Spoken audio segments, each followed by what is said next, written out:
ओम शांति। 24 जून 2025 मातेश्वरी जी के महावाक्य।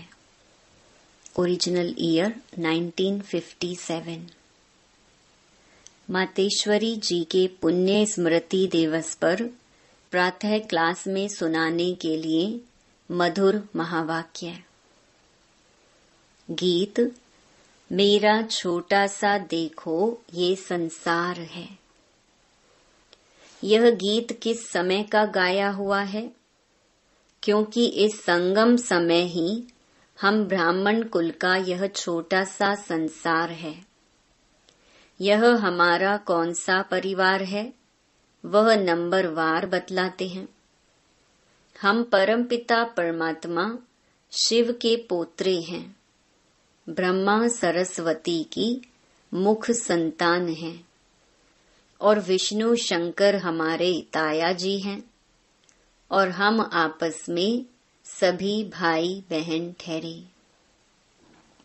यह है अपना छोटा सा संसार। इनके आगे और संबंध रचा ही नहीं है। इसी समय का इतना ही संबंध कहेंगे। देखो हमारा संबंध कितना बड़ी अथॉरिटी से है। हमारा ग्रैंड पप्पा है शिव। उनका नाम कितना भारी है। वो सारी मनुष्य सृष्टि का बीज रूप है। सर्व आत्माओं का कल्याणकारी होने कारण उनको कहा जाता है हर हर भोलानाथ शिव महादेव। वो सारी सृष्टि का दुख हरता सुख करता है। उस द्वारा हमें सुख शांति पवित्रता का बड़ा हक मिलता है। शांति में फिर कोई कर्म बंधन का हिसाब किताब नहीं रहता, परंतु यह दोनों वस्तु पवित्रता के आधार पर रखते हैं। जब तक पिता की परवरिश का पूर्ण वर्षा ले, पिता से सर्टिफिकेट नहीं मिला है, तब तक वो वर्षा मिल नहीं सकता। देखो ब्रह्मा के ऊपर कितना बड़ा काम है। मलेच्छ 5 विकारों में मैली अपवित्र आत्माओं को गुलगुल बनाते हैं।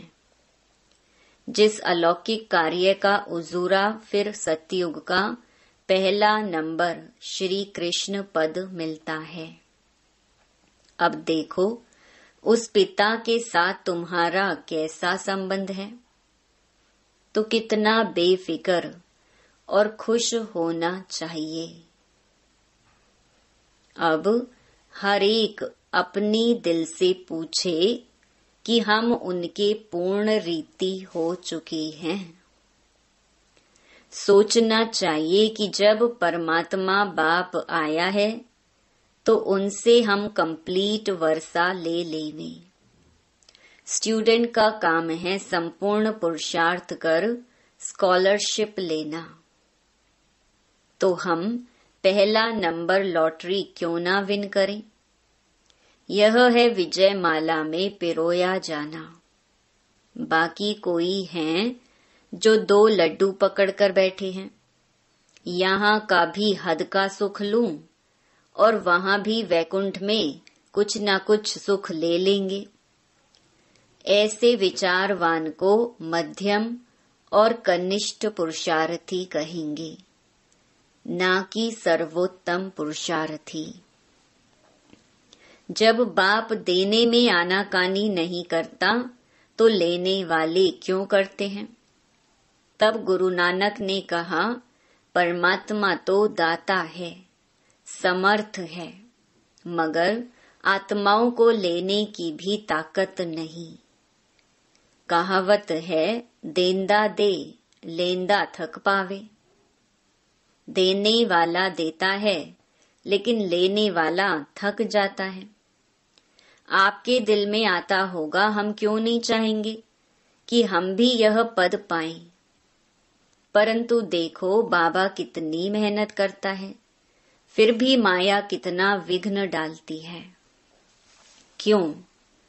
अब माया का राज्य समाप्त होने वाला है। अब माया ने सारा सार निकाल दिया है, तब ही परमात्मा आता है। उसमें सब रस समाया हुआ है, उनसे सभी संबंधों की रसना मिलती है, तब ही त्वमेव माताश्च पिता आदि यह महिमा उस परमात्मा की गाई हुई है। तो बलिहारी इस समय की है जो ऐसा संबंध हुआ है। तो परमात्मा के साथ इतना संपूर्ण संबंध जोड़ना है जो 21 जन्मों के लिए सुख प्राप्त हो जाए। यह है पुरुषार्थ की सिद्धि। परंतु 21 जन्म का नाम सुन ठंडे मत पड़ जाना। ऐसे नहीं सोचना कि 21 जन्मों के लिए इतना इस समय पुरुषार्थ भी करें, फिर भी 21 जन्मों के बाद गिरना ही है तो सिद्धि क्या हुई। परंतु ड्रामा के अंदर आत्माओं की जितनी सर्वोत्तम सिद्धि मुकर्रर है वो तो मिलेगी ना। बाप आकर के हमें संपूर्ण स्टेज पर पहुंचा देता है, परंतु हम बच्चे बाबा को भूल जाते हैं तो जरूर गिरेंगे। इसमें बाप का कोई दोष नहीं है। अब कमी हुई तो हम बच्चों की। सत्युग त्रेता का सारा सुख इस जन्म के पुरुषार्थ पर आधार रखता है, तो क्यों ना संपूर्ण पुरुषार्थ कर अपना सर्वोत्तम पाठ बजाएं। क्यों ना पुरुषार्थ कर वह वर्षा लेवे। पुरुषार्थ मनुष्य सदा सुख के लिए ही करता है। सुख दुख से न्यारे होने के लिए कोई पुरुषार्थ नहीं करता। वो तो ड्रामा के अंत में परमात्मा आए सभी आत्माओं को सजा दे, पवित्र बनाए, पाठ से मुक्त करेंगे। यह तो परमात्मा का कार्य है। वो अपने मुकर्रर समय पर आपे ही आकर बताता है। अब जब आत्माओं को फिर भी पाठ में आना ही पड़ेगा तो क्यों ना सर्वोत्तम पाठ बजाएं। मनुष्य सृष्टि को सुखदायी बनाने वाला बाप जानता है कि मनुष्य सृष्टि सुखदायी कैसे बनेगी। जब तक आत्माएं स्वच्छ नहीं बनी हैं, तब तक संसार सुखदायी नहीं हो सकता है। इसीलिए वो आकर के पहले पहले आत्माओं को ही स्वच्छ बनाते हैं। अभी आत्मा को इम्प्योरिटी, अस्वच्छता लगी है। पहले उस इम्प्योरिटी को निकालना है, फिर आत्मा के बल से हर चीज से उनकी तमो प्रधानता बदल करके सतो प्रधानता होगी, जिसको कहेंगे कि सभी गोल्डन एजेड में आ जाते हैं। तो यह तत्व आदि सब गोल्डन एजेड स्टेज में आ जाते हैं। परंतु पहले आत्मा की स्टेज बदलती है। तो आत्माओं को बदलाने वाला अर्थात आत्माओं को प्यूरिफाइड बनाने वाला फिर अथॉरिटी वो हो गया। तुम देखते हो ना कि अभी दुनिया बदलती जा रही है। पहले तो अपने को बदलना है। जब हम अपने को बदलेंगे तब उसके आधार से दुनिया बदलेगी। अगर अभी तक हमारे में फर्क नहीं आया है, अपने को ही नहीं बदला है, तो फिर दुनिया कैसे बदलेगी। इसीलिए अपनी जांच रोज करो। जैसे पोता मेल रखने वाले रात को अपना खाता देखते हैं ना कि आज क्या जमा हुआ, सब अपना हिसाब रखते हैं। तो यह भी अपना पोता मेल रखना है कि सारे दिन में हमारा कितना फायदा रहा, कितना नुकसान रहा। अगर नुकसान में कुछ ज्यादा गया तो फिर दूसरे दिन के लिए फिर खबरदार रहना है। इसी तरह से अपना अटेंशन रखने से फिर हम फायदे में जाते जाते अपनी जो पोजीशन है उसको पकड़ते चलेंगे। तो ऐसी जांच रखते अपने को बदला हुआ महसूस करना चाहिए। ऐसे नहीं कि हम तो देवता बनेंगे, वह तो पीछे बनेंगे, अभी जैसे हैं वैसे ठीक हैं। नहीं, अभी से वह देवताई संस्कार बनाने हैं। अभी तक जो 5 विकारों के वश संस्कार चलते थे, अभी देखना है कि उन विकारों से हम छूटते जा रहे हैं। हमारे में जो क्रोध आदि था वह निकलता जा रहा है। लोभ या मोह आदि जो था वह सब विकारी संस्कार बदलते जा रहे हैं। अगर बदलते जा रहे हैं, छूटते जा रहे हैं, तो मानो हम बदलते जा रहे हैं। अगर नहीं छूटते हैं तो समझो कि अभी हम बदले नहीं हैं। तो बदलने का फर्क महसूस होना चाहिए, अपने में चेंज आनी चाहिए। ऐसे नहीं कि सारा दिन विकारी खाते में ही चलते रहें, बाकी समझे कि हमने अच्छा कोई दान पुण्य किया, बस। नहीं, हमारा जो कर्म का खाता चलता है उसी में हमको संभलना है। हम जो कुछ करते हैं उसमें किसी विकार के वश हो अपना विकर्मी खाता तो नहीं बनाते हैं। इसमें अपने आप को संभालना है। यह सारा पोतामेल रखना है और सोने से पहले 10-15 मिनट अपने को देखना चाहिए कि सारा दिन हमारा कैसा बीता। कई तो नोट भी करते हैं, क्योंकि पिछले पापों का जो सिर पर बोझ है उसे भी मिटाना है। उसके लिए बाप का फरमान है, मुझे याद करो, तो वह भी हमने कितना समय याद में दिया। क्योंकि यह चार्ट रखने से दूसरे दिन के लिए सावधान रहेंगे। ऐसे सावधान रहते रहते फिर सावधान हो जाएंगे, फिर हमारे कर्म अच्छे रहते चलेंगे और फिर ऐसा कोई पाप नहीं होगा। तो पापों से ही तो बचना है ना।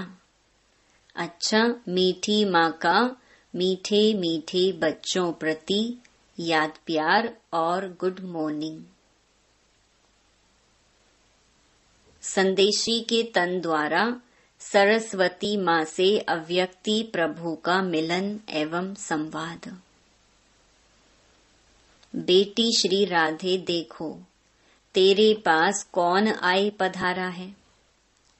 कितनी बड़ी ताकत तुमसे बातचीत कर रही है। मेरे आने के राज से तुम खुद को भी जान सकती हो। आने वाले की पोजीशन के साथ खुद की पोजीशन अथवा पद को भी जान सकती हो। हे राधे बेटी, तुम मेरा जलवा देखना चाहती हो। मैं चाहूं तो 1 सेकंड में विनाश कर सकता हूं, परंतु करता नहीं हूं, क्योंकि विराट फिल्म अनुसार जो जो कर्तव्य जिस द्वारा जैसे प्ले होने हैं वह अवश्य प्ले होंगे। अव्यक्त प्रभु अनादि कायदे कानून को जानने वाला ही अनादि कायदों की पहचान आकर देता है। यह सारी सृष्टि का अनादि खेल स्टेज पर प्ले होता है, तो प्रैक्टिकल प्ले होने में समय लेता है। अगर इतने वर्षों का खेल 1 सेकंड में पूरा कर दूं तो बाकी खेल क्या चले। तो जो जो तकलीफ जैसे जैसे देखनी अथवा सहन करनी है वो वैसे ही उसी अटपटे राज से रिपीट होती है। यह अटपटी रेपिटेशन है जिसको हे प्यारी मम राधे तुम और मैं देख कितना हर्षित होता हूँ। इस विराट ड्रामा के सभी पार्ट टेस्ट लेने वाले बने हुए हैं। इस खेल को चलाने वाला अगर चाहे तो 1 सेकंड में इस ड्रामे को ड्रॉप कर फिर नए सिरे से शुरू कर देवे, परंतु करता नहीं है, क्योंकि ईश्वर को भी इस साधारण रीति से कर्तव्य चलाना पड़ता है। स्वयं सर्वशक्तिवान निराकार ईश्वर साकार में है, परंतु साधारण वेश में। यही तो भूल भुलैया का खेल है, जिसको जो जाने वह जानी जाननहार। बेटी श्री राधे, प्रिय वत्सों को यह सहन करने का मार्ग भी अवश्य तय करना है। यद्यपि मैं चाहूं तो अपने वत्सों प्रति इसे सहज मार्ग भी बना सकता हूँ, क्योंकि साक्षात्कार कराने की चाबी मेरे हाथ में है।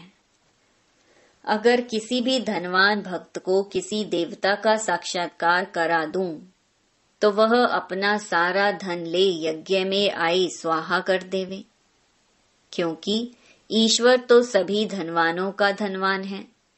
लेकिन तेरा पिता चाहता है कि मैं अपने बेगर्स प्रिय वत्सों को प्रिंस प्रिंसेस बनाऊं। इसीलिए तुम यह सब सहन करने के बाद ही प्रिंस और प्रिंसेस जाए बनेंगे। पिता जानता है कि वत्सों को यह सहन करने का मार्ग अवश्य तय करना है, क्योंकि सहन करना यह ईश्वरीय व दैवी गुण है, जिसमें ही खुशी समाई हुई है। इस गुण से ईश्वरीय सुख महसूस होता है। सहन करते भी तुम कितनी मौज मनाते हो, यही गोपनीय ज्ञान है। ऐसा अनासक्त योगी ही स्थायी सुख को प्राप्त करता है। अभी तो परीक्षाओं का समय नजदीक आ पहुंचा है। हरेक वत्स आने वाली परीक्षाओं को इन एडवांस सामने रख उस अभ्यास में चलता चले। भल कोई भी वत्स को खान पान इत्यादि ना मिले, परंतु खुद बेपरवाह बादशाह हो उपस्थित हो। ऐसी अपनी सुंदर अवस्था बहुत समय से लेकर धारण करनी है। अगर कोई समझता है कि उस समय आपे ही चल जाऊंगा, यह समझ बैठना अपने को धोखा देना है। इसीलिए पहले से ही सावधान हो रहना है। मेरे अति प्रिय वत्स याद में तो बैठते हैं, परंतु अभी तक उस लाइट का तेज मेरे वतन तक नहीं पहुंचता है। हरेक जब लाइट स्वरूप हो उपस्थित होंगे, तो उनके योग का तेज मेरे वतन में आएगा। तब ही उन हरेक की संपूर्ण लाइट उन्हों में प्रवेश होगी। उस समय ही फिर शक्तियों की महिमा निकलेगी। तो हरेक को अपने निश्चय में स्थिरियम रहना है, जो मैं भी अगर उतारूं तो भी उतर ना सके। हे शिरोमणि शक्ति राधे, शक्तियों को ज्ञान निष्ठा बल में और मुख से ज्ञान मुरली बजाने में तैयार रहना चाहिए। तुम्हें अपनी एकरस ईश्वरीय दृष्टि से हरेक को निहाल कर अपने मधुर वीणा से पहचान देनी है कि मैं कौन हूँ और मेरा पिता कौन है। कैसे ब्रह्मा में भगवान प्रत्यक्ष हुआ है, जो इस अंत के समय डेविल वर्ल्ड को खलास कर अपने निज देश डेइटी वर्ल्ड में जा रहा है।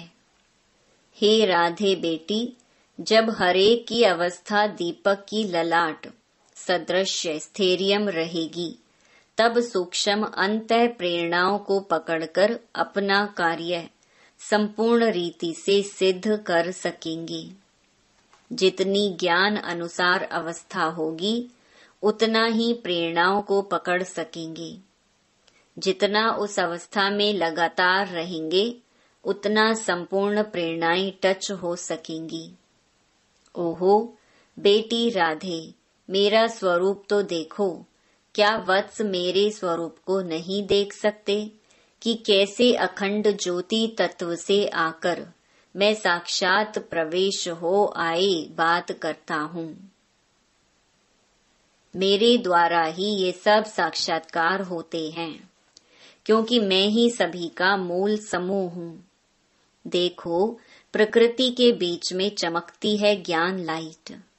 वत्स, सिर्फ यह विचार करो कि आहा, जिसको सारी सृष्टि पुकार रही है, वह स्वयं सर्वशक्तिवान ईश्वर यज्ञ में हम वत्सों के सम्मुख आए पधारा है। उसकी शीतल गोद में बैठने से हृदय शांत हो जाता है। अगर रचना को रचने वाला मिल गया तो फिर उसको छोड़ उसकी रचना में क्यों जाऊं?